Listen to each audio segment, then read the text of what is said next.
facteurs qui contribuent à cette mortalité des nouveau-nés, ce que nous avons trouvé, c'est que à l'heure actuelle, la mauvaise qualité des soins est un facteur majeur, et c'est en fait pire que la non-utilisation des soins. La grande majorité, c'est de promouvoir l'utilisation, ça ce sont les programmes. On a fait ça de manière décente, bien sûr, il y a encore des problèmes d'utilisation, mais à l'heure actuelle, ce sont les femmes qui vont dans les cliniques qui ne survivent pas ou dont le nouveau-né ne survit pas.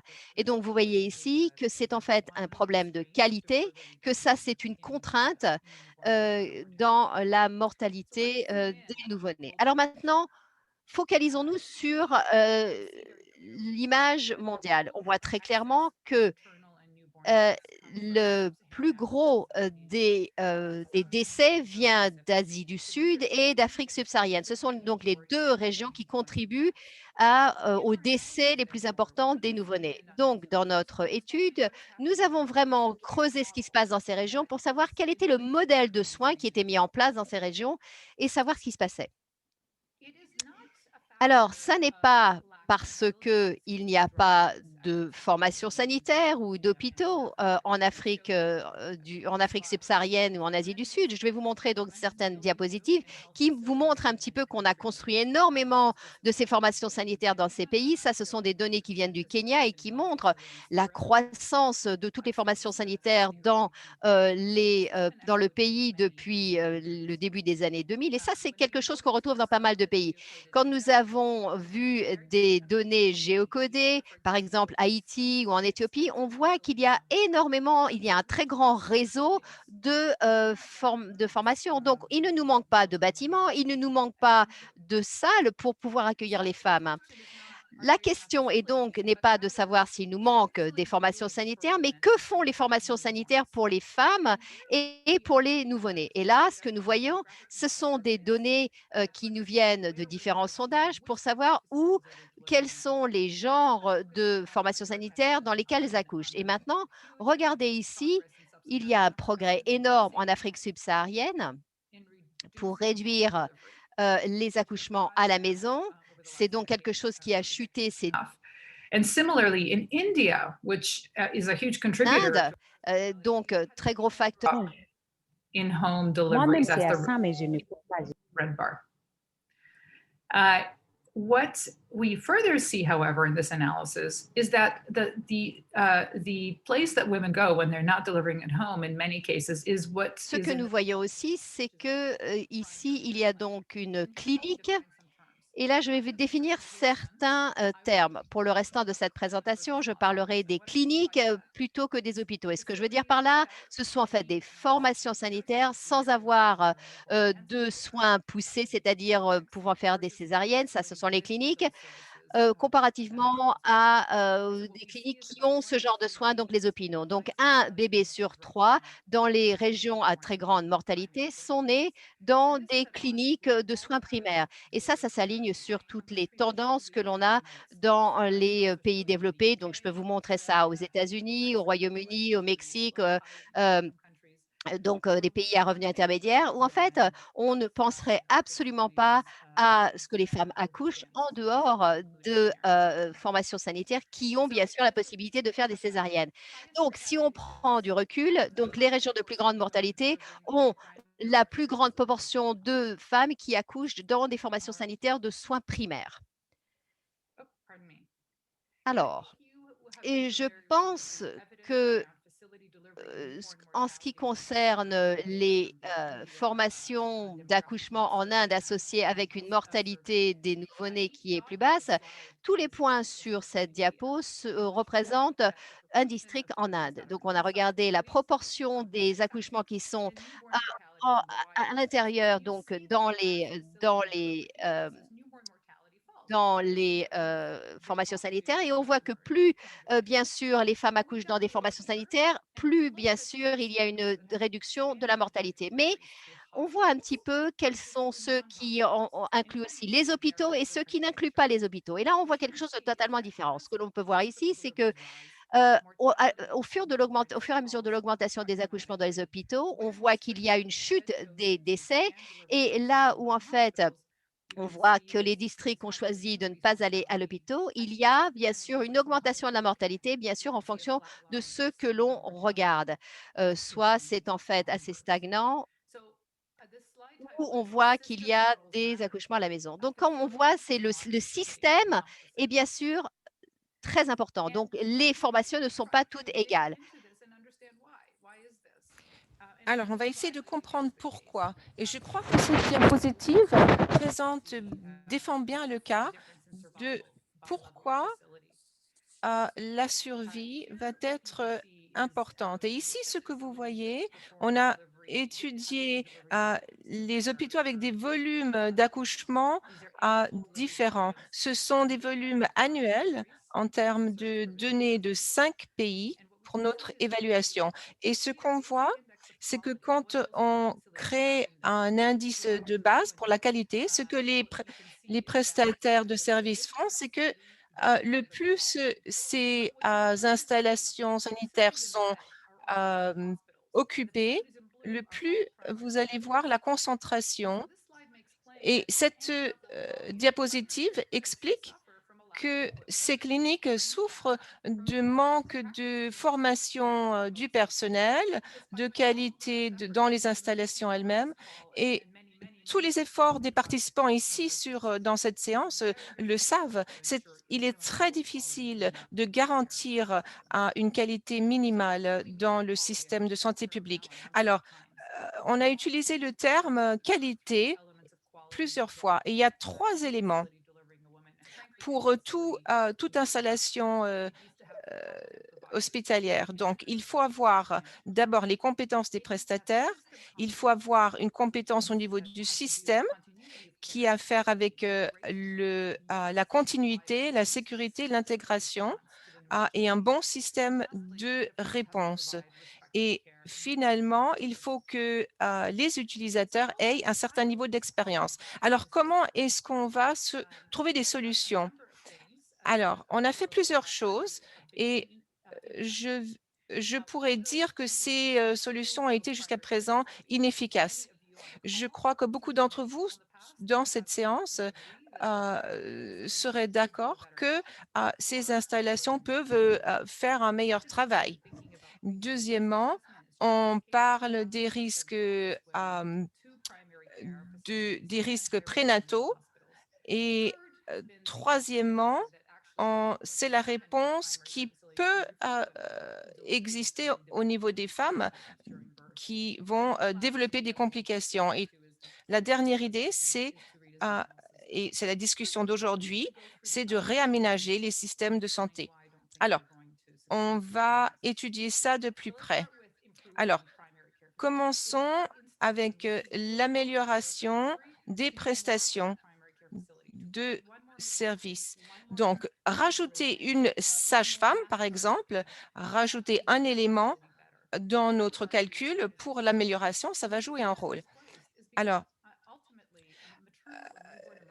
en fin de compte, les décès vont demander une réorganisation complète. Par exemple, regardons le cas d'une hémorragie d'une mère ou d'une asphyxie d'un nouveau-né. Et ceci a été démontré dans une étude qui a pu analyser tout ce qu'on doit faire, tout ce dont on s'attend au niveau de ces prestations. Alors, en s'assurant simplement qu'on a les fournitures de base et encore une fois, l'environnement dans lequel cette étude a été faite, c'était en Inde. Donc, et dans cet hôpital, on n'avait pas les compétences pour des interventions comme la césarienne. Donc, ceci a demandé un énorme suivi au niveau des femmes dans la communauté dans cette communauté en Inde. Donc, on a étudié la mortalité néonatale et la morbidité. Et donc, en bref, les améliorations n'ont pas contribué à sauver des vies dans cette étude. Et en fait, plus de femmes sont décédées pendant un transfert vers un hôpital. Alors, on s'est rendu compte que cette organisation, cette restructuration n'est pas possible si on n'a pas une bonne évaluation de la stratification des risques. Alors, il faut cibler les soins sur les différentes installations. On a plusieurs capacités au niveau des diagnostics. Quand on a étudié les femmes, on s'est rendu compte que seulement 40 les femmes, c'est-à-dire une minorité de femmes, étaient sans risque. Ça suggérait que 60 des femmes ont en fait des risques. Mais si on va plus loin, donc 38 ou 40 des femmes dans la catégorie de risque faible, la plupart d'entre elles ont développé des complications inattendues. Donc, on n'est pas vraiment bon dans cette étude de la stratification. Il y a une étude en Afrique du Sud qui montrait qu'une majorité des décès néonatales ainsi que des mères étaient difficiles à anticiper. On ne peut pas s'attendre au nombre exact. Alors, si les femmes développent en fait des complications, est-ce qu'elles peuvent être transférées pendant une urgence? Et je crois que vous savez ça mieux que moi. Les pays avec lesquels j'ai travaillé pendant plus d'une décennie ont clairement démontré ceci.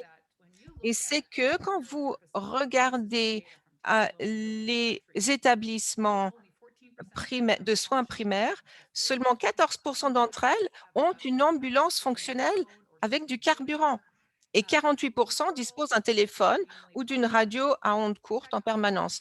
Donc, et souvent, je dis que ceci est vraiment le fruit de notre imagination. Ces choses basiques ne sont simplement pas là, elles n'existent pas. Alors, une femme qui est en train de faire une hémorragie, est-ce que on peut la mettre dans une ambulance? Et, donc, dans le cas d'une urgence, ça, c'est primordial. Donc, la conclusion, si on regarde l'exemple des pays à faible et à moyen revenu, il faut réfléchir à un système de santé où on repense à où les femmes vont accoucher si on veut sauver des vies. Et qu'est-ce qu'on veut dire par la réorganisation des systèmes de santé? Ce n'est pas un changement de base des soins de santé primaire.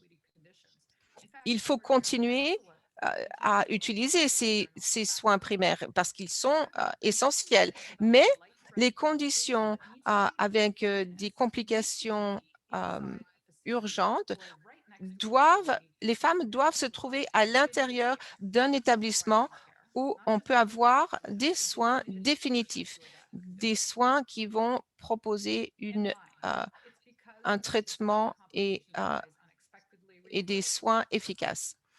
Donc, nous avons besoin de tout ceci parce que les complications surviennent de manière inattendue et nous avons besoin d'une bonne équipe.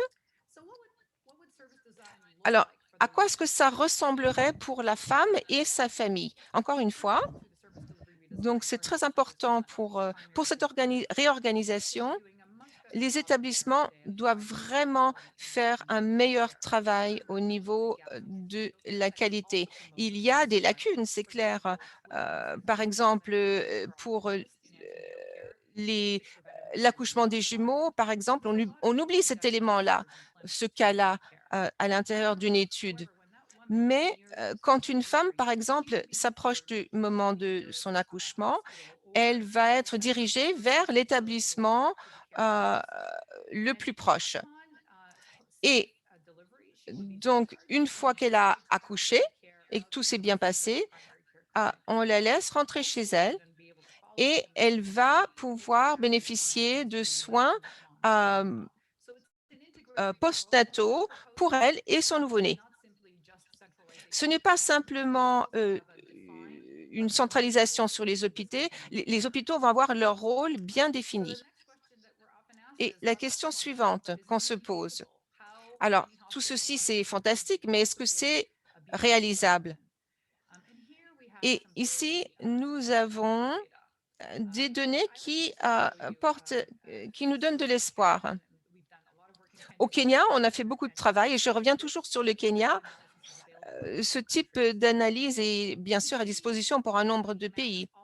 Mais aujourd'hui, nous avons cartographié tous les établissements disponibles au Kenya. Et ce qu'on a découvert, c'est que l'accès est disponible à peu près à 92 de femmes dans l'espace de 2 heures. Donc, en dehors de cet accès de 2 heures, le scénario suivant, c'est celui où seuls les hôpitaux font les accouchements. Et on voit l'accès en 2 heures qui est réduit à 90 Et ce que j'aimerais vous montrer en particulier, c'est qu'en utilisant l'indice de base pour la qualité, c'est que la qualité moyenne des établissements va s'améliorer. Donc, l'accès n'est pas forcément compromis. Mais bien sûr, il faut que ce soit une analyse locale parce que, par exemple, dans cette région-là, l'accès pourrait présenter un problème. J'aimerais aussi vous rappeler que les populations dans les systèmes ne sont pas statiques. Et on voit ceci en particulier dans les régions urbaines où les déplacements vont bien sûr apporter du changement sur les soins de santé. Une autre question, est-ce que les femmes vont devoir voyager pour se rendre à l'hôpital? Et on a fait, ainsi que d'autres chercheurs, et je vois des amis ici sur cet appel qui sont des collaborateurs de ces études, qui démontrent que les femmes ne passent pas forcément par les dispensaires sans autre motivation. 4 sur 10 femmes ne sont pas passées ont contourné le dispensaire voisin en Tanzanie, par exemple. Et donc, on se rend compte que les hôpitaux offrent une meilleure qualité, une meilleure expérience. Alors, un cas qui vaut la peine d'être étudié. Encore une fois, il s'agit de la Tanzanie qui montre des volumes d'accouchement dans des centres de santé avant l'existence des césariennes. Et ce qu'on voit de manière générale, on voit une augmentation de l'utilisation de ces établissements. Les femmes comprennent ceci. Quand on a de bons services, les femmes comprennent qu'elles ont plus de chances de survie. Et ici, il s'agit de la réorganisation intentionnelle du système de santé. On a parlé des hôpitaux qui doivent être améliorés et je ne veux qu'aucun d'entre vous dans cette séance croit que les femmes n'ont qu'à se rendre à l'hôpital. Il faut absolument que ces hôpitaux soient améliorés pour pouvoir sauver des vies. On voit des décès à l'intérieur des hôpitaux qui ne sont pas structurés, qui ne sont pas suffisamment équipés.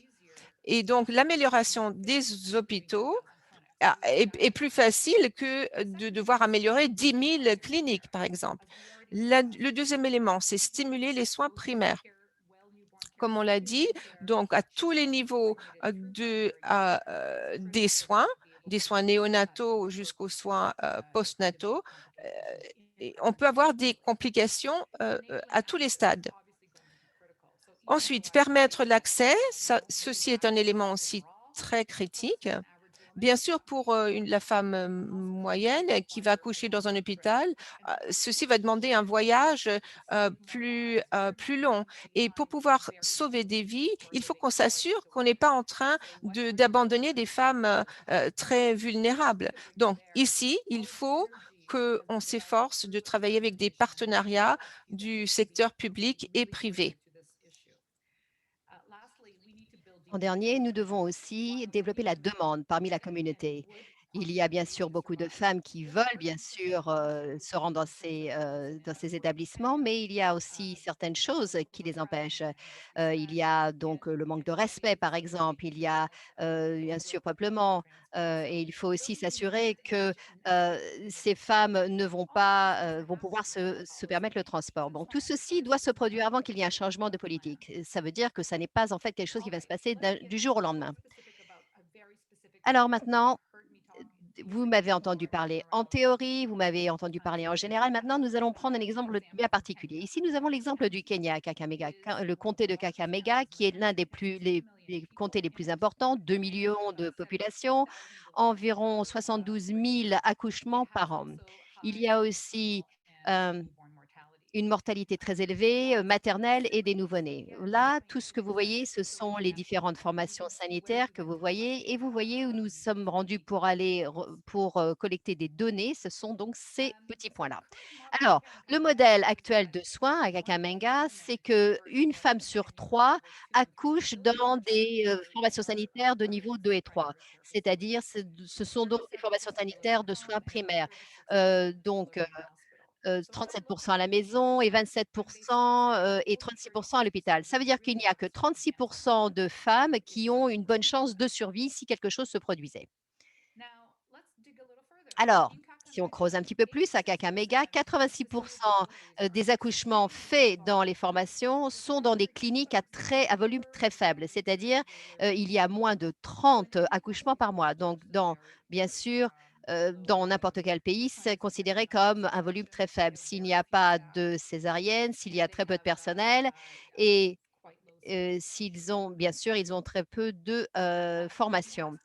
Quand on demande aux prestataires de niveau 2 et 3, si en fait, si on leur a donné des tests en termes de connaissances obstétriques et si en fait, ils peuvent gérer les complications qui produisent le plus grand nombre de décès, eh bien on voit que la plupart, de ces, cliniques, de soins primaires n'ont pas vu ce genre de complications alors que les hôpitaux les voient et ça, c'est vraiment critique pour pouvoir bien les gérer. Et même quand vous leur demandez qu'en est-il de leur niveau de confiance, eh bien, vous voyez que leur niveau de confiance est en fait assez bas dans ces formations de soins primaires. Mais là, il y a aussi un coût humain en termes de stress sur le personnel médical. Le personnel médical qui doit gérer des complications qui mettent en danger le pronostic de vie et on parle de stress, on parle d'attrition et en fait, on ne on ne lit pas ça forcément sur les demandes qu'on fait ou alors que faire différemment? Ce que nous voyons ici, ce sont des centres, de chirurgie qui sont des formations sanitaires ou qui sont en fait des hôpitaux qui doivent devenir des plaques tournantes d'accouchement et qui sont bien distribués dans tout le pays. Quand nous avons fait cette analyse de distance dans le comté de Kakamega, on a vu que 92 des femmes vivaient, au plus à 1 heure des établissements de chirurgie, chirurgicaux et que, sur ça, 99 vivaient donc sur ces à moins d'1 heure. On a essayé de parler au personnel pour voir quelle était leur optique et savoir si en fait, faire passer les accouchements à des hôpitaux était logique et on voit qu'il y a quelque chose de très uniforme. Le personnel convient qu'effectivement, on devrait considérer un modèle de soins différents. Nous avons aussi des groupes de travail ou des groupes focus dans ce comté. C'est un comté donc qui a été choisi par le Conseil des gouverneurs. Donc, c'est les gouverneurs qui voulaient faire un changement. Le gouverneur voulait apporter un changement dans son comté, qui considérait d'un côté la futilité de persister avec le modèle suivant et de vouloir apporter des changements. Et voilà, nous avons travaillé avec le ministère de la Santé aussi pour essayer de collecter ces données et de mieux comprendre la situation. Mais ce que vous voyez ici, c'est que les gens veulent avoir des accouchements dans des établissements sanitaires. Ça, ils voient les avantages. Et la première chose qu'ils disent, c'est quand on a parlé de ceci, dans des hôpitaux, auprès des hôpitaux, c'est qu'en fait, on n'est pas renvoyé dans un autre, dans un autre, qu'il n'y ait pas de délai. Mais les gens ont dit: «Mais comment va-t-on y aller? Combien est-ce que ça va coûter?» Et ça, c'est un point très, très important en termes de transport et de coûts. Ils ont aussi soulevé la, question, de d'un respect dans les soins et aussi du surpeuplement. Ça, ce sont des points qui ne sont pas insurmontables, mais qui sont essentiels pour pouvoir changer les soins. Donc même si les femmes se rendent dans les hôpitaux, on a quand même des problèmes de connaissances et voici des scores sur, des tests qui ont été faits en termes de connaissances parmi, les, prestataires de soins, les infirmières et les médecins dans 5 hôpitaux qui montre qu'il y a véritablement des carences de, connaissances, même au niveau des hôpitaux. Ce qui veut dire, encore une fois que j'insiste, que les hôpitaux ont besoin, d'amélioration et qu'on doit avoir des ressources pour le faire. Alors comment peut-on reconcevoir ou réorganiser? Quelle est la première étape? Alors je dirais qu'il y a 3 phases. Tout d'abord, je pense qu'il s'agit d'engager, de contacter, les, décideurs, cliniques et politiques pour savoir quels sont leur intérêt et leur motivation pour refaire une restructuration. À Kakamega, ce qui était en fait, à part bien sûr le gouverneur qui voulait laisser un certain patrimoine ou un certain héritage, ce qu'il voulait faire, il a vu une inefficacité dans les données, dans bien sûr tout ce qui se passait dans le comté. Donc il y avait énormément d'inefficacité. Ça, c'était quelque chose qui était important pour lui. Nous devons donc engager les dirigeants. Ça n'est pas une discussion technique, c'est une discussion politique d'abord. Deuxièmement, on doit analyser, la qualité, la distribution, la couverture, la gestion de toutes les formations sanitaires comme on l'a fait à Kakamega. Une fois qu'on a ce diagnostic, on peut donc travailler avec, les, formations locales pour, concevoir, mettre en œuvre, évaluer. Donc il est important de collecter des données, non seulement sur les résultats des prestations, mais aussi sur la confiance, sur les coûts, sur, les conséquences inattendues sur tout le système et nous pensons qu'en fait, il y a certains impacts à ce modèle. Par exemple, avoir, des services, chirurgicaux plus efficaces, une décongestion des cliniques primaires, un personnel médical qui sera en fait beaucoup plus, heureux et qui travaillera en équipe. Quels sont les modèles et à quoi vont-ils ressembler dans la réalité? Il n'y a pas qu'un seul modèle. Je ne parle pas uniquement de faire de la construction d'hôpitaux ou de formations sanitaires, bien que dans certains endroits, ce soit tout à fait indiqué. Il y a bien sûr certains départements VIH qui sont vides, tout simplement parce qu'il y a un bon traitement. Il y en a d'autres qui peuvent être convertis dans un département d'accouchement.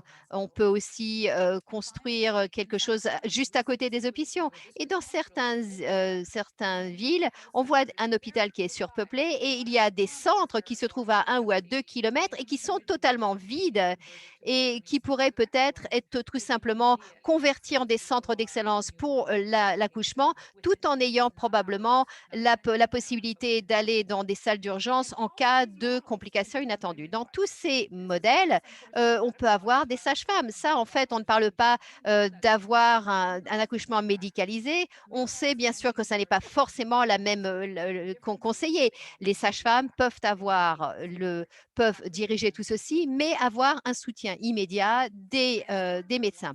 En termes de transport, il y a pas mal de choses que je vais voir, mais on va faire ça très rapidement. Il y a différents modèles que l'on développe, c'est-à-dire, avoir un cotransport.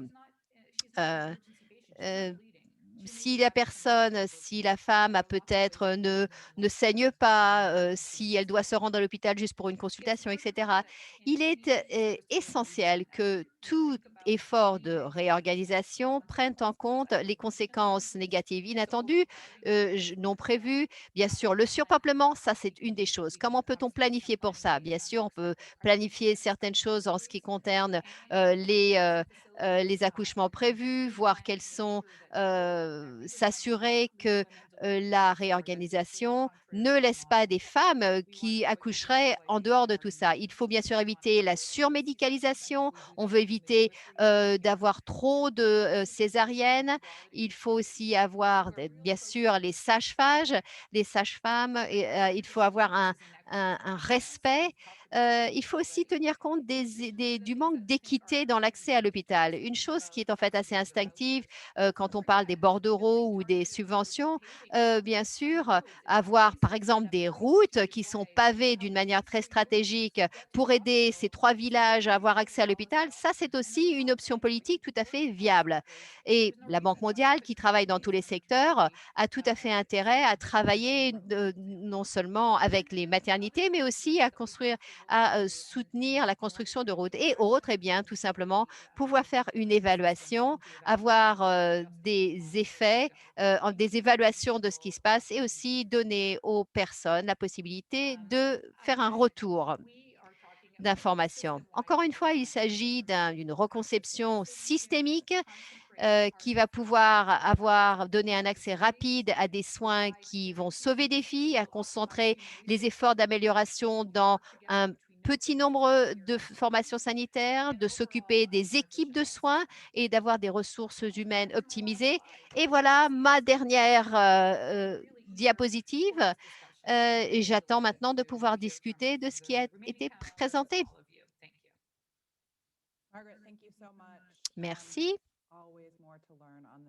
Il y a toujours tant à apprendre sur ce sujet. J'ai suivi la boîte chat pour voir s'il y avait des demandes de précision. Il y a énormément de commentaires très intéressants mais très complexes. Euh, Quand est-ce que l'étude sur le Kenya a été faite? Est-ce que c'était pré-Covid ou est-ce que vous avez aussi relevé des données pendant Covid? Ça, c'est quelque chose qui a été fait il y a 1 an et demi, donc c'était donc pré-Covid.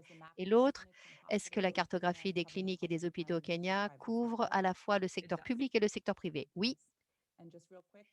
Rapidement, si vous avez d'autres demandes de précision pour ajouter à la discussion, vous pouvez nous les envoyer maintenant. Et pendant que vous faites ça, je vais parler de nos panélistes. Alors, bien sûr, la réorganisation, ça n'est pas facile à considérer. Il y a tellement de choses à faire qui entrent en compte, mais nous voulons avoir cette discussion et c'est une opportunité pour nous d'apprendre plus, d'aller de l'avant. Et nous avons 4 panélistes qui vont soulever certaines des considérations, certaines des préoccupations pour la réorganisation, la reconception dans différentes situations. Alors, je vais commencer par, j'ai vu Dr. Pataray ici. Alors, notre panel inclut Manav Pataray, qui est spécialiste senior sanitaire au sein de la Banque mondiale, Monsieur Patu Nagarai, qui est directeur des opérations. Nous avons aussi Supriya Madhavan, qui est spécialiste senior sanitaire au sein de la Banque mondiale et qui travaille en République démocratique du Congo, ce qui pourra nous permettre de comprendre un petit peu ce qui se passe là-bas. Et nous avons Petra Vergeer, qui est directrice EGFF au sein de l'équipe de connaissances et d'apprentissage. Okay. Thanks, Sanam, and thanks, Margaret. Merci.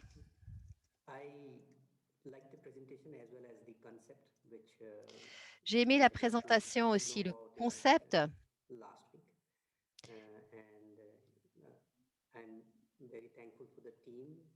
For having me here to speak some of my thoughts in terms of how service delivery redesign certaines de mes réflexions sur la réorganisation des prestations de services.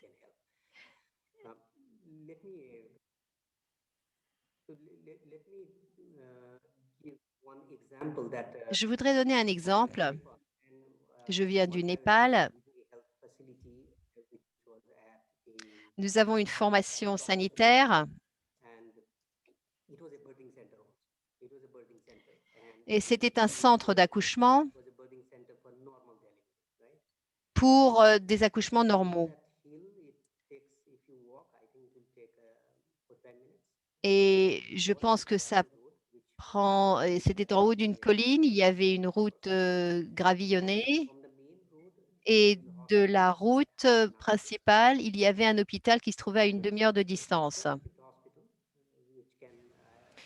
Alors, donc l'hôpital était en mesure de traiter des complications. Alors, je me demandais quel est le raisonnement de cet établissement en haut de la colline quand, alors qu'il y avait un hôpital à 30 minutes du domicile. Alors, ça, c'est un exemple au Népal. Moi, je suis basée au Pakistan maintenant, mais l'étude a porté sur le Népal. Les centres d'accouchement, je crois, en tout cas les centres d'accouchement normaux qui traitent les accouchements normaux. Mais comme vous l'avez vu avec l'exemple, il peut y avoir des complications inattendues. Et donc ça, c'était le problème. Donc les problèmes de qualité et de temps. Et alors, donc de décider que les mères doivent être dirigées vers le bon hôpital aussi rapidement que possible.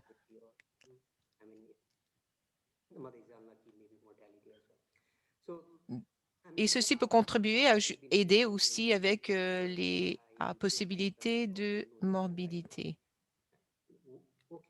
Alors, la seule chose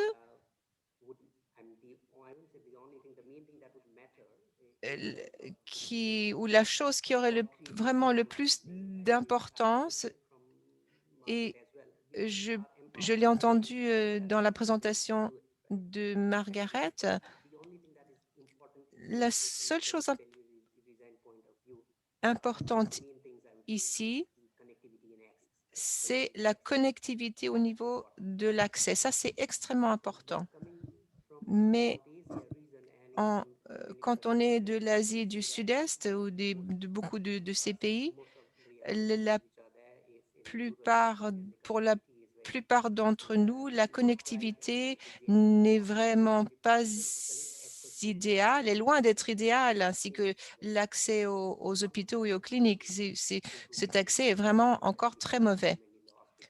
Donc, en plus de l'infrastructure et de mettre en place les hôpitaux, nous avons ce gros problème d'accès. Deuxièmement, comment est-ce que on traite des préférences culturelles? Parce que certaines mères préfèrent rester à domicile s'ils n'ont pas accès à un hôpital à proximité. People have cultural preferences that they want to deliver at home, and it's not new to many rural areas in South Asia, right?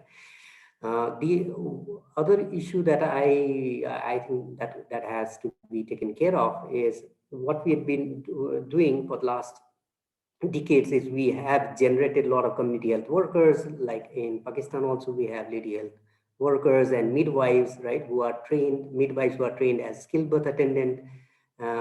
They're supposed to handle mild complication, whether they're doing it right or wrong, that's a question mark, right? But then when we work on the service delivery redesign, we have to think about how to redesign their work program, right? And where do we shift them from where they are right now, and how do we take them to, let's say, a hospital, right? The other issue that I see here is the HR mismatch, right? HR mismatch in terms of whether we have the right kind of humaines. Donc, éduquer les médecins, les anesthésistes, les obstétriciens. Donc, et ceci va avoir un impact sur le niveau de soins maternels et néonatal.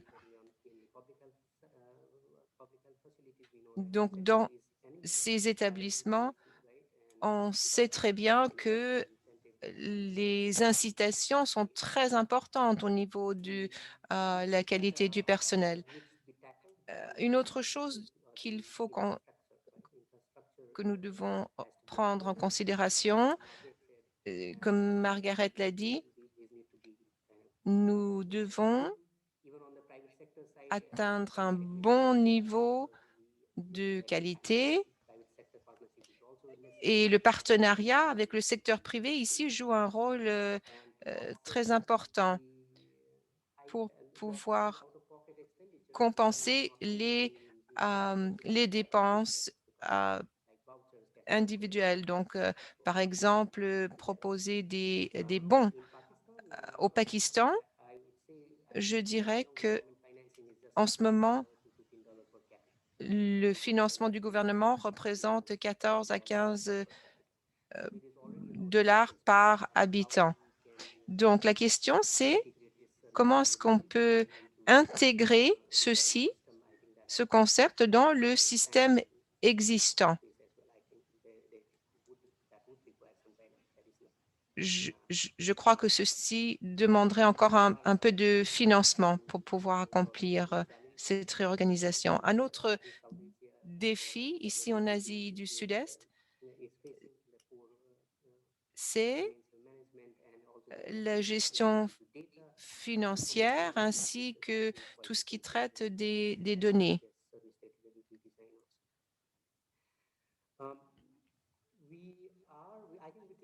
Alors, je crois qu'avec les ODD, nous nous concentrons tous sur des approches qui visent l'amélioration à tous les niveaux. Je crois que tous les pays sont en train de se recentraliser. Le Pakistan travaille actuellement sur un programme pour l'amélioration des soins de santé primaire. Et je vois, d'après la présentation, que en regardant les différents éléments, nous ne sommes pas en train de nous éloigner des soins de santé primaire et nous devrions dire que nous sommes en train d'intégrer cette approche d'amélioration de qualité dans les hôpitaux et d'améliorer donc au niveau de la communauté jusqu'au niveau de l'hôpital. Ce que nous voyons, c'est qu'on se concentre sur les hôpitaux qui ont déjà des contraintes et donc je voulais partager toutes ces idées avec vous sur ce nouveau concept. Merci Manav et je vais continuer avec notre intervenant, notre prochain intervenant, Petra. Alors, allumez votre caméra, qu'on puisse vous voir. Oui, bien sûr. Donc, on m'a demandé de parler des défis, de parler de cette restructuration. Et je crois qu'il y a beaucoup de bonnes raisons pour lesquelles nous avons besoin de cette restructuration. En tant qu'infirmière diplômée, je suis la première concernée à reconnaître ces problèmes, que ce soit en tant que les procédures d'accouchement ou d'autres interventions. Donc, et je suis consciente des conditions de base dont nous avons besoin pour assurer une qualité de soins. On a eu des conversations avec la Tanzanie et le Sierra Leone et je vois qu'il y a nos collègues de Sierra Leone et de Tanzanie en ligne avec nous. Alors, mais je vais essayer de résumer quelques points et j'espère qu'ils pourront se joindre à nous pour des commentaires. Alors, la focalisation sur les hôpitaux plutôt que sur les autres établissements, c'est quelque chose qui a été un long récit politique. Et changer ce récit pour dire que les gens doivent maintenant se rendre dans les hôpitaux, ça veut dire très souvent, pour beaucoup, ça veut dire aller très loin de chez soi. Donc ça, c'est difficile à convaincre avec cet argument. Donc la question repose sur qu'est-ce que nous recherchons exactement? Est-ce que c'est au niveau des hôpitaux ou est-ce que c'est au niveau des conditions dans les établissements? Alors, non seulement il s'agit d'un aspect politique, mais il y a aussi dans la plupart des organisations gouvernementales, dans les banques, quand il y a du changement et qu'on est arrivé à convaincre, on peut avoir des fluctuations dans les choses que nous voulons changer. Donc, il faut prendre en considération aussi le coût de tout ceci. Au Sierra Leone, par exemple, pour la première étape, c'est d'améliorer la qualité de l'établissement qui représente un coût assez important. Il faut prendre compte du transfert des patients et j'ai entendu Manav parler de ceci. On voit que les femmes ont besoin d'être à proximité de l'endroit où elles vont accoucher pour plus longtemps. Donc, on se pose la question, qui va s'occuper des enfants de cette femme, qui va être présent au foyer pour s'occuper de tous les membres de la famille? Et je sais que pour la Banque mondiale, ce n'est pas toujours facile à entreprendre un changement d'infrastructure dans un temps limité. Donc, il est important de réfléchir à tout ceci dans ce contexte. L'autre aspect à voir avec les incitations pour le changement. Et je crois que c'est un élément important parce que le personnel dans les établissements de santé primaire, quelles sont les incitations pour encourager les femmes à se rendre à un centre, un établissement de meilleure qualité? Il y aura peut-être des paiements ou des revenus qui vont jouer un rôle aussi. Donc, de penser simplement que les femmes vont automatiquement se diriger vers le meilleur établissement, ça reste encore à voir. Donc, il faut réfléchir à cet aspect, c'est très important. Donc, je ne vais pas prendre trop de temps parce que je vois qu'il y a beaucoup de questions et de commentaires dans le chat. Pour moi, je dirais qu'il y a deux choses auxquelles il faut qu'on réfléchisse. La première chose, c'est le récit. Qu'est-ce qu'on demande et qu'est-ce qu'on dit qu'on veut faire au niveau de la qualité de l'expérience du personnel? Il y a des avantages financiers, bien sûr. On a eu le dialogue au Sierra Leone, par exemple, avec l'argument que ce ne serait pas possible de remettre à jour et d'arriver à un niveau de qualité pour tous les établissements. Donc, ça pourrait avoir du sens d'investir uniquement pour la qualité des prestations. Mais il est important de réfléchir exactement à ce que nous voulons accomplir. Je ne dis pas que les gens qu'on doive encourager les gens à accoucher dans un hôpital. Un autre aspect, c'est est-ce qu'il s'agit d'une restructuration, d'une réorganisation complète? Et j'ai entendu Margaret toucher là-dessus. Parfois, quand on a un but à atteindre qui est très loin, c'est difficile à voir toutes les étapes qu'il faut franchir pour y arriver demain. Donc, quel est le chemin réaliste pour arriver à cet objectif? Merci beaucoup. Merci Petra, très intéressant, une perspective intéressante sur le discours qui entoure tout ce thème. Amit, je n'ai pas vu votre nom, mais si vous êtes avec nous, si vous voulez bien ouvrir votre micro et nous dire ce que vous pensez. Voilà, vous pouvez me voir maintenant, Amit. Eh bien, discutez And thanks, Margaret, for wonderful presentation. pour une excellente présentation. Je suis tout à fait d'accord avec les recommandations qui ont été faites. Donc, très clairement, nous savons ce qui doit être fait, mais nous sommes tous en train de nous demander quand et comment le faire. Un point est très clair.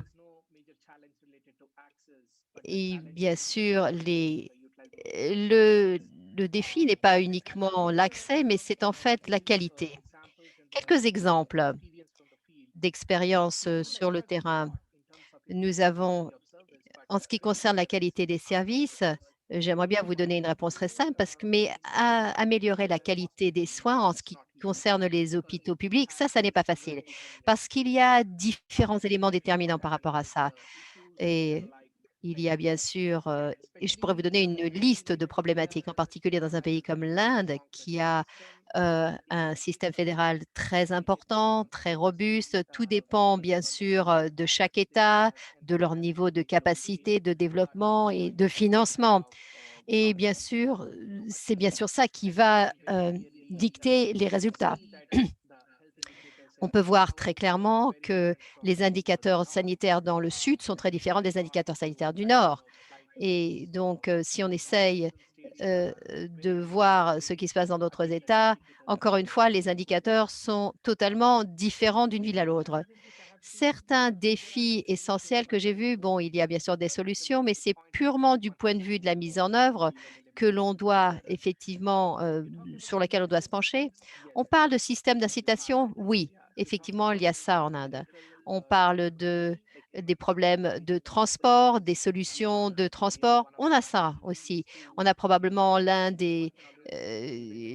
des pools de taxis les plus importants, mais nous parlons aussi de, d'accouchement, nous avons bien sûr salle d'urgence, etc. Tout ça, on a tout ça. Mais encore une fois, je pense que le défi le plus important, c'est c'est le fait qu'il nous manque un personnel médical, infirmières, médecins, ça on voit ça dans pas mal de différentes parties du pays. Ça, c'est en fait le défi le plus important pour nous. Encore, on parle aussi encore de leur formation. Et ça, j'ai bien aimé la diapo que vous avez présentée sur les niveaux de connaissances que le personnel médical a. Et ça, c'est un des plus gros défis que nous avons. On peut se débrouiller pour construire l'infrastructure, oui, dans la plupart des pays, c'est ce qui se passe. Mais si vous n'arrivez pas à avoir les bonnes compétences, le bon équipement et les bons mécanismes d'aiguillage ou de renvoi, eh bien, dans ces cas-là, vous allez avoir des problèmes avec les ressources que vous avez. Je suis d'accord. Les plus gros hôpitaux donnent en général des prestations de qualité, mais encore une fois, ici, le défi dans certains États en Inde est en fait lié aux conditions qu'on trouve dans les hôpitaux. La plupart des hôpitaux d'État, c'est en fait des hôpitaux de soins secondaires. Ils sont surpeuplés et ils sont surpeuplés dans le sens qu'en fait, ils ont et l'occupation des lits, c'est à 120% en moyenne. Donc ça n'est pas bon. Ça n'est pas une bonne situation parce que vous avez dans ces cas-là des problèmes au niveau des patients. Les systèmes locaux, euh, ça n'est pas un problème de docteur-patient ou ça n'est pas un problème de rapport entre patients et le rapport entre le nombre de patients et de médecins ou d'infirmiers. Mais il faut effectivement repenser au système. Nous avons donc des solutions. Il faut aussi savoir comment on peut utiliser nos ressources, mais d'un autre côté, il y a politique, il y a les syndicats, il y a le personnel médical, et tout ça, ça n'est pas facile. La chose la plus importante ici, c'est le secteur privé aussi. Que l'on le veuille ou non, en Inde tout au moins, je peux dire que le secteur privé a une très grosse part de ce marché. Plus de 50%, il joue un rôle actif, non seulement pour les prestations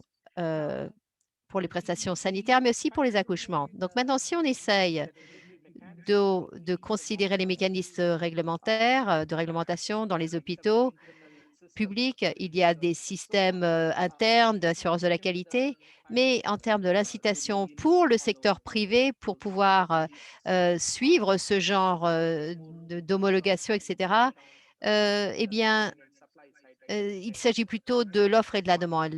Le secteur privé est suffisamment intelligent pour savoir un petit peu ce qu'il doit faire, mais je pense qu'on devrait considérer un mécanisme de réglementation pour s'assurer qu'il y a une qualité des services dans le privé. Dernière chose, dans le contexte de l'Inde, je pense qu'il est important d'avoir différents mécanismes inaudibles. Ce qu'il est important, c'est d'avoir des interventions ciblées pour améliorer la santé ou pour améliorer ce qui est déjà en place, parce qu'il y a énormément d'investissements en Inde. Et en faisant ça, je pense que c'est ce qui nous permettra d'améliorer le fonctionnement, développer aussi un système ou des liens de renvoi ou d'aiguillage entre les différents hôpitaux ou les différentes formations sanitaires. C'est important. Dans un cas particulier, effectivement, on doit avertir ou renvoyer la personne et avoir un système de communication très, très robuste avec un mécanisme. Donc, je m'arrête ici. Merci, Amine. Je pense que la perspective opérationnelle est très importante ici en ce qui concerne effectivement la réorganisation. Priya, est-ce que je peux vous donner la parole pour que vous puissiez nous parler donc de la réorganisation en particulier de la RDC? Merci à Margaret de sa présentation et de l'intérêt du public. Comme Sanam l'a dit, je suis ici pour représenter la perspective de la RDC.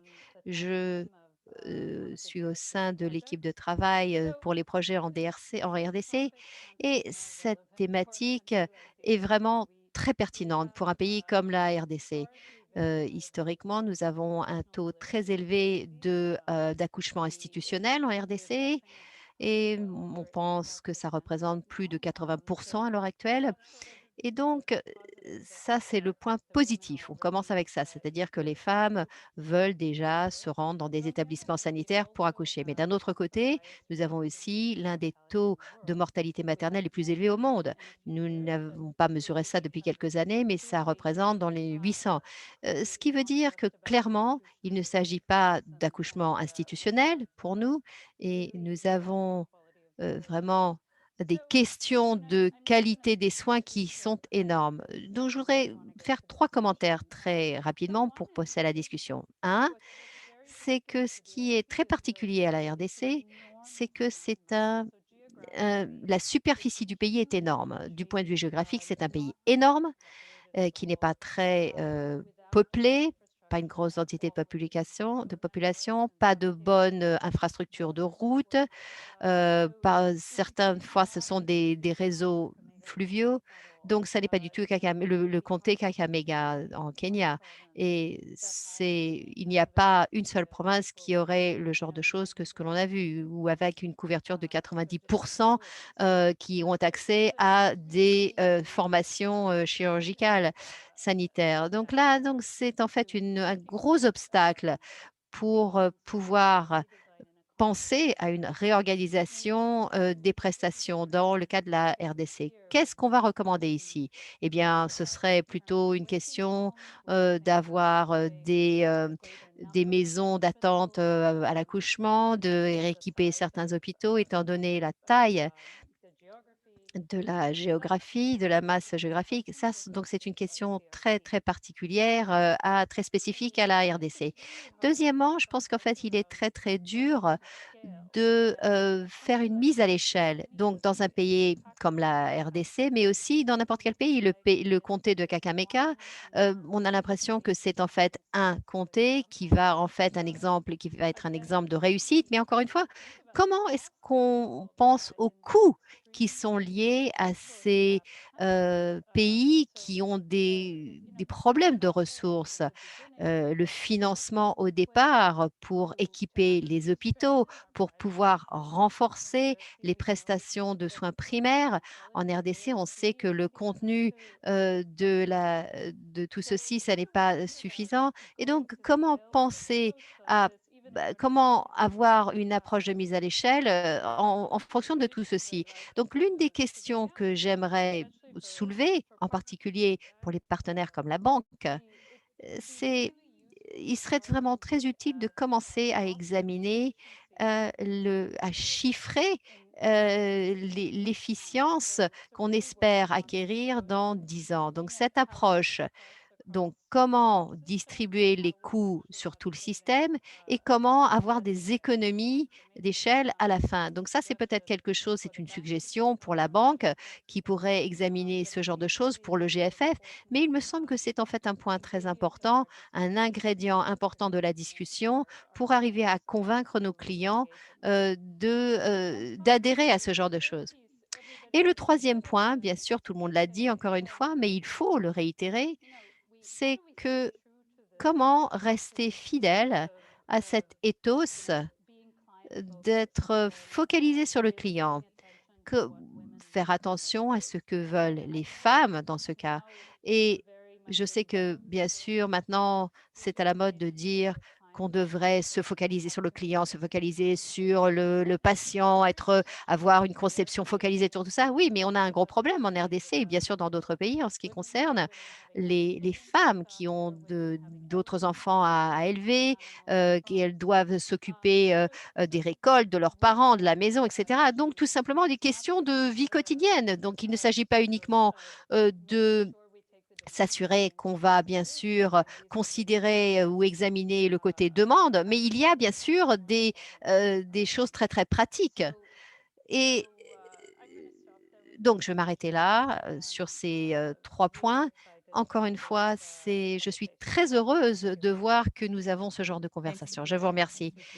Merci Supriya, merci de nous avoir parlé dans un contexte très particulièrement difficile et de la réalité de ce pays. Margaret, est-ce que je pourrais vous demander de prendre quelques minutes pour répondre? Je sais qu'il y avait énormément de choses qui ont été soulevées dans ce panel. Peut-être quelques minutes pour répondre à ça? Et oui, tout à fait. Et j'ai suivi la discussion, dans le chat et je peux peut-être aussi répondre à ça parce que certains des points, rejoignent certaines thématiques. Tout d'abord, je voudrais remercier, les panélistes qui viennent de parler. Je pense que, ce que vous avez soulevé, ce sont des questions de vie réelle. Avant de répondre, je voudrais juste me concentrer sur, un petit peu notre étoile polaire là. C'est-à-dire que on devrait résoudre pour augmenter la survie. Tous les efforts que l'on va faire, c'est pour maximiser la survie et non pas pour maximiser d'autres parties du système sanitaire. Donc, maximiser l'accès au départ et je voudrais qu'on puisse mentalement passer à autre chose, considérer, voir une optique totalement différente et voir comment se réorganiser si en fait la seule chose, c'était la survie de chaque femme, chaque mère et chaque enfant. Donc, ceci étant, les décors étant plantés, je voudrais parler des points importants. Bon, la question du cadre. Ce modèle, j'ai l'impression on se dit, en fait, on va revenir aux années 60, il s'agit d'avoir des hôpitaux, que en fait, que ça, ce soit la chose la plus importante. Non, pas du tout. En fait, j'aurais dû commencer en disant: «Je suis un un médecin de soins primaires. J'ai énormément de respect pour les soins primaires pour pouvoir résoudre la majeure partie des questions, des problèmes sanitaires ou des problèmes de santé. 90 devraient être résolus par les médecins de soins primaires. Mais moi, je ne veux pas faire un accouchement sans avoir, en fait, quelque chose qui me soutienne et qui soit chirurgical. Donc ça, je pense que c'est quelque chose dans les pays dans lesquels nous avons discuté, c'est la notion que les soins primaires et bien sûr, c'est c'est une considération très importante, mais il faut que ce soit cadré de manière très soigneuse. On a déjà entendu de la part des panélistes des suggestions excellentes. Il faut penser au système dans son ensemble et du continuum de soins. Et peut-être que quand on parle de reconception, je vous ai présenté énormément de données pour savoir où les femmes devraient accoucher. Mais ça, c'est une seule partie de ce cheminement obstétrique de la grossesse. Où sont-elles vues en prénatal, en soins prénatal et comment est-ce que les nouveau-nés sont traités après la naissance? Ça, c'est essentiel pour la survie. Donc, on doit penser à tout le système dans son ensemble. Et je pense que les formations sanitaires de soins primaires doivent être renforcées en termes de prénatal et postnatal. Mais ça, vos commentaires, moi, en fait, me donnent à penser cela. They are rethinking their whole Alors, on est en train de repenser tout le modèle, tout le modèle entier, du financement jusqu'aux prestations. Et je dirais que il faudrait se poser la question, quel est le bon endroit où il faut pouvoir se procurer ces soins? Ce qu'on n'est pas capable de faire avec au niveau de la qualité de nos jours, c'est que au niveau de, par exemple, des maladies communicables, je crois que il faut que nous présentions cette réorganisation non seulement pour les femmes et les nouveau-nés, mais pour toutes les autres dans tous les autres domaines. Donc, que nous avons les prestataires qui offrent des services à tous les niveaux. Et dans certains pays, il faut se poser la question, est-ce qu'on peut reformer les infirmiers, les aides-soignants pour pouvoir couvrir toute la rangée des différents secteurs de soins. Et en fait, un point très important dans le chat porte sur les travailleurs dans le domaine de la santé. Donc, c'est le travail proprement dit de la Banque mondiale. Et le monde se rend compte que beaucoup d'établissements de santé ne sont pas suffisamment engagés et on reconnaît qu'il y a un manque de personnel formé. Et je crois que nous sommes tous d'accord qu'il y a des points d'inefficience remarquables à tous les niveaux. En particulier, quand nous nous concentrons sur le niveau des soins d'accouchement, on peut concevoir qu'on peut faire un changement au niveau de l'organisation des équipes et s'il y a une bonne équipe, il y a un bon niveau de soins. Donc, il y a des changements possibles à l'intérieur du personnel. Et je suis d'accord que les médecins, les sages-femmes doivent être améliorés et nous sommes d'accord que ceci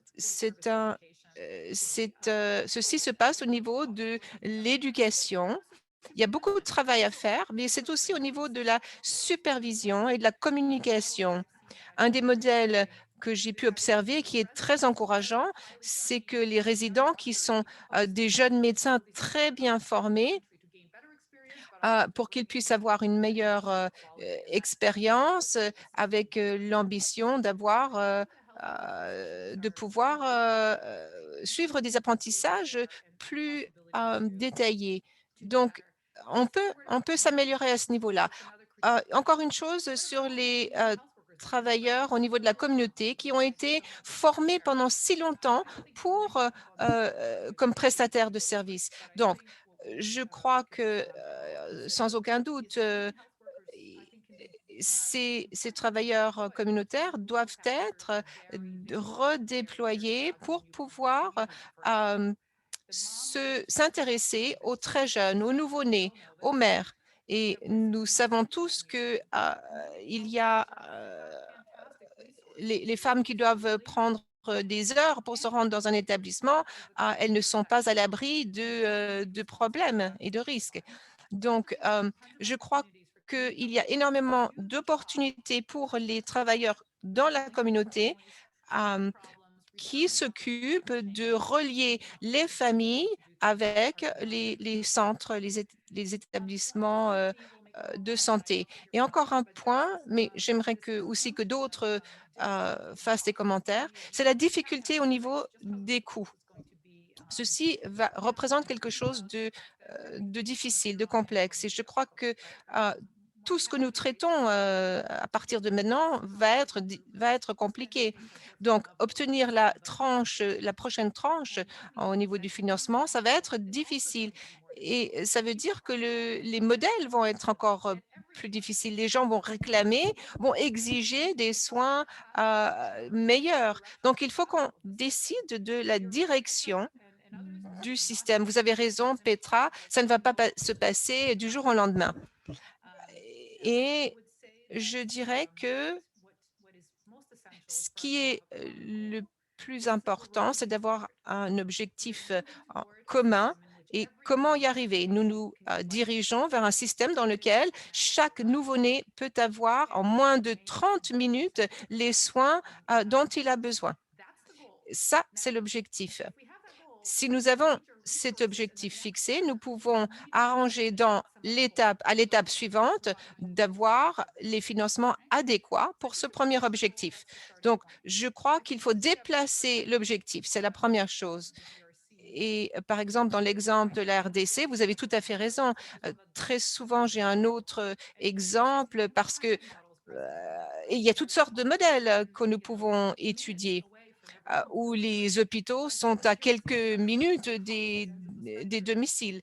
Donc, on peut avoir un peu de tout. Mais je dirais que dans les endroits, je partagerai ceci dans les localisations où c'est plus facile d'avoir l'accès à la qualité. Et la Banque mondiale est très bien située pour pouvoir faire des recommandations. Donc, ensuite, il y a un autre groupe de pays avec une densité plus faible et un de nos participants a mentionné ceci. Je crois que ça représente des options très viables. Quand j'ai accouché de bébés au Canada, l'établissement le plus proche était à 3 heures. Donc, les femmes devaient se rendre à proximité de ces endroits des jours avant leur date d'accouchement. Et je crois qu'il faut trouver une combination d'une amélioration de la localisation stratégique. Et c'est là que c'est vraiment très important, cette stratégie. Donc, cette stratégie doit concerner la plupart des gens. Et je crois qu'il faut se concentrer là-dessus, sur l'équipe, les césariennes et la concentration au niveau des ressources. Et ensuite, attirer les femmes. Donc, ces modèles seront à disposition de la plupart des pays. Ils ne seront pas identiques, mais ça donne une idée de ce à quoi ils vont ressembler. Alors, je vais m'arrêter là. Merci, Margaret. Je crois que l'idée du contact est très importante et j'espérais tout à l'heure, il y a énormément de questions là dans les pays ex-soviétiques et le voyage pour se rendre dans un centre hospitalier au niveau des césariennes. Donc, est-ce que vous pourriez donner un peu commentaire là-dessus. Oui, ça c'est un très bon point. Encore une fois, ça démontre que les hôpitaux en tant que bâtiments ne sont pas la solution, l'unique solution. Il faut il faut pouvoir encourager un niveau d'excellence et dans les services et les prestations de services. Et j'ai eu le plaisir de visiter le Tadjikistan où on a un système qui est vraiment très fortement basé sur un système hospitalier. Donc, les gens sont déjà concentrés vers les hôpitaux. Et en comparaison à d'autres pays, la focalisation doit être sur la qualité et le résultat doit être jugé sur les directives concernant les césariennes. Il faut qu'il y ait une supervision pour, au niveau de la responsabilité. Et dans beaucoup d'hôpitaux, on pourrait désigner des centres d'excellence de maternité qui sont dirigés par des sages-femmes ou par des médecins généralistes qui peut-être n'ont moins envie d'intervenir directement. Donc, on pourrait regarder, on pourrait observer une certaine désescalade à ce niveau-là. Je crois qu'une question qu'on a eue ici, c'est sur le suivi et les données. Selon vous, si nous continuons avec le système actuel ou si nous avons une réorganisation, qui peut garantir que les femmes, que nous aurons encore un nombre de femmes qui vont accoucher à domicile dont nous ne sommes pas au courant? Alors, oui, quelque chose qui va peut-être susciter des réactions, mais je vais le dire. Les informations démographiques dans les pays sont en train de récolter un minimum de données. Ceci, c'est important, par exemple au Kenya, pour pouvoir suivre les évolutions. Donc, c'est très important au niveau de la réorganisation, mais je dirais que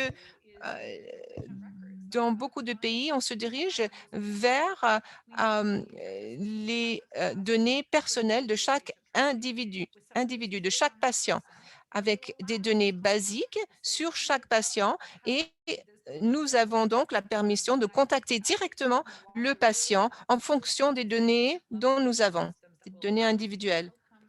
Donc, ce qui nous permettra d'étudier les résultats. Et c'est un système assez facile. C'est assez facile à communiquer directement avec les femmes et on peut leur demander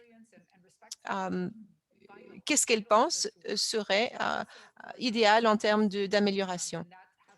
Donc, ceci nous aide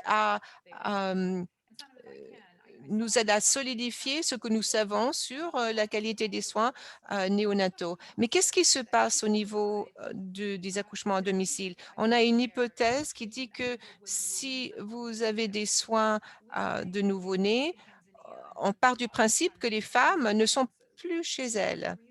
Mais une des raisons pour lesquelles les femmes refusent de retourner au centre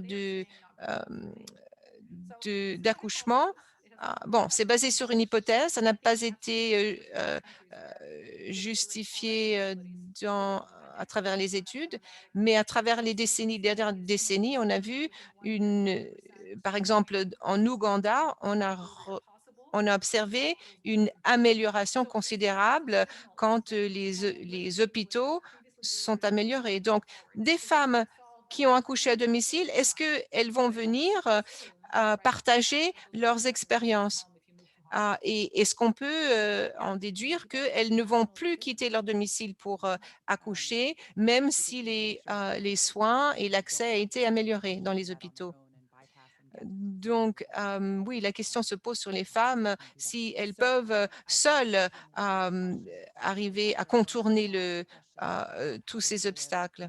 On a des questions qui portent sur des pays qui souffrent de manque de financement. Oui, ça c'est une très bonne question. je crois que ceci traite d'un problème au niveau sociétaire. On a déjà parlé de l'infrastructure, des routes, de l'allocation des budgets. J'ai vu beaucoup de commentaires qui disaient que mais ceci va coûter bien trop cher. Les coûts des soins de santé augmentent. C'est un des services, une des prestations de services les plus importantes. Les améliorations ne se passeront pas du jour au lendemain, mais en termes de coûts, on a vu des modèles qui ont assez bien réussi, en particulier en Inde, et d'autres modèles qui utilisent des hôpitaux privés qui sont redevables et qui peuvent fournir, par exemple, des bons pour les personnes pour pouvoir avoir l'accès. Ensuite, la couverture de santé primaire garantira, et dans chaque pays, ça comprend les accouchements. Donc, il faut se demander que vont pouvoir faire les hôpitaux pour un coût minime. Mais en attendant, les bons, les subventions peuvent rester à disposition. Et je crois qu'il y a des cas où les femmes peuvent se permettre ces frais. Et je ne dis pas que ceci ne va pas être un obstacle pour la plupart des femmes, mais on verra ceci quand on va étudier les résultats. Merci Margaret, merci de votre présentation et de vos réflexions sur ce thème et pour avoir répondu à des questions assez compliquées. Merci à nos panélistes qui ont soulevé des questions principales quand on parle de réorganisation des prestations de services. Je suis vraiment très reconnaissante des commentaires et des questions dans la boîte chat. J'espère pouvoir les partager avec tout le monde pour continuer la conversation. Comme j'en ai mentionné, nous avons une page web où nous avons des ressources qui a déjà la documentation de contexte. Nous allons aussi indiquer, mettre l'enregistrement et la présentation de Margaret et j'espère qu'on pourra avoir un espace pour pouvoir continuer à poser ces questions, discuter de ceci sur la page web. Donc, tout ceci est en cours. Pascal, je voulais vous remercier. Je voulais remercier l'équipe du GFF pour avoir organisé tout ceci. Je vois que vous avez posté un formulaire d'évaluation. Nous serions très reconnaissants si vous vouliez bien la remplir pour nous améliorer à l'avenir. Et ce n'est pas la dernière opportunité de pouvoir discuter de cette réorganisation des prestations de services. C'est en fait le premier atelier que nous allons avoir dans les mois qui viennent. Les thèmes de ces rencontres seront basés sur les commentaires que vous avez envoyés. Ce sera donc sous le format d'un atelier où on pourra discuter de vos contextes, des questions que vous avez en ce qui concerne la reconception des systèmes de santé. Je vous remercie à tous. Au revoir. Merci. Au revoir. Merci. Au revoir. Merci beaucoup à toutes et à tous. Merci. N'hésitez pas à utiliser le formulaire et à nous envoyer quelques Thank questions. you very much. Thank you. Thank you. Bye. Bye bye. Allez, bye bye. The form before leaving. Thank you so much. Please click on the form before Au leaving. revoir. Merci. Merci de regarder le formulaire et d'y répondre. Merci. Thank you. Thank you. Thank you. Thank you. Thank you. Bye. Bye. Merci. Au revoir. Au revoir. Au revoir. Merci. Thank you and bye. Merci de cliquer sur le lien. Bye, everyone. Asante, Donuts. Thank you. Thank you. Thank you very much. Merci beaucoup. Yes, stay safe, everyone. Wear your masks. Bye.